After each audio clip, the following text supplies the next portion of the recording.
Today we're embarking on a crucial exploration. We're diving into the world of public policy and policymaking.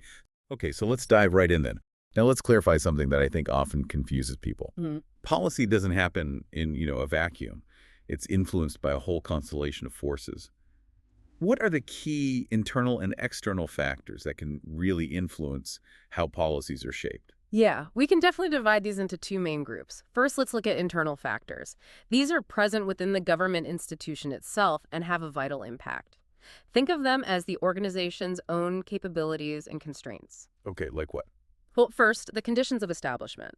Each public institution has its own unique objective, its mandate. So one department can't just interfere in another's affairs, theoretically. Then there's political assignment. You have ministers leading departments, and part of their role is ensuring the aims of their political parties are achieved through the department's work. Right, the political direction. Exactly. Legality is paramount. Policies must adhere to state and administrative law. They absolutely cannot go against the Constitution or citizens' fundamental rights. Financial means are, well, pretty obvious. Institutions need sufficient funds to operate effectively. Aims must be affordable and realistic. You can't have unfunded mandates, essentially. Makes sense. The abilities of staff matter greatly. If a policy requires specific technical expertise, you need staff with the right qualifications to implement it properly. You need the right people. Absolutely. And finally, even basic physical facilities, adequate offices, furniture, vehicles, these are necessary for departments to actually function effectively, the nuts and bolts. So essentially, the internal machinery of government, its structure, its resources, its people, its rules. That's a good way to put it. And then there are the forces from outside. Precisely, the external factors. These are the broader societal and political forces pushing and pulling on the system. First, you have circumstances. These are broad societal changes, things like population increases, major technological advancements, or sudden economic and social crises. These directly impact policy needs. Like the pandemic, for instance. Exactly. Or high unemployment leading to calls for new job creation policies.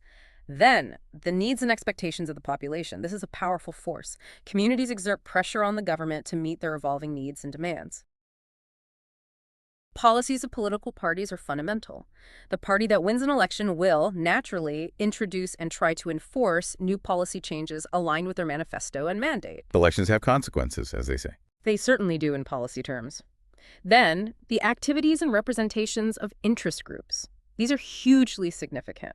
Groups like trade unions, business associations, environmental groups, COSATU is mentioned as an example, they have substantial influence by representing specific interests.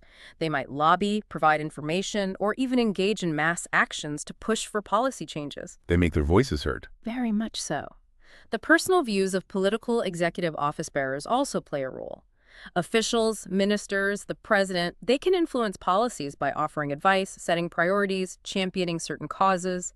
And finally, research, investigations, and views of experienced public officials are crucial.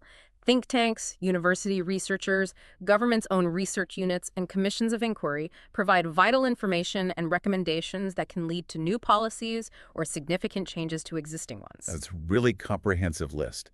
Is there one factor there, maybe internal or external, that you think is consistently underestimated, either by public or perhaps even by politicians themselves when policies are being shaped? That's a good question.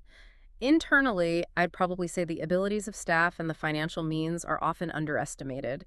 You can have the most brilliant policy idea on paper, Right. but if the implementing department lacks the skilled personnel or simply doesn't have the actual budget allocated to carry it out effectively, that policy can be utterly crippled before it even starts. So implementation capacity is key. Absolutely critical. And externally, I think the activities and representations of interest groups are probably more influential than many people realize.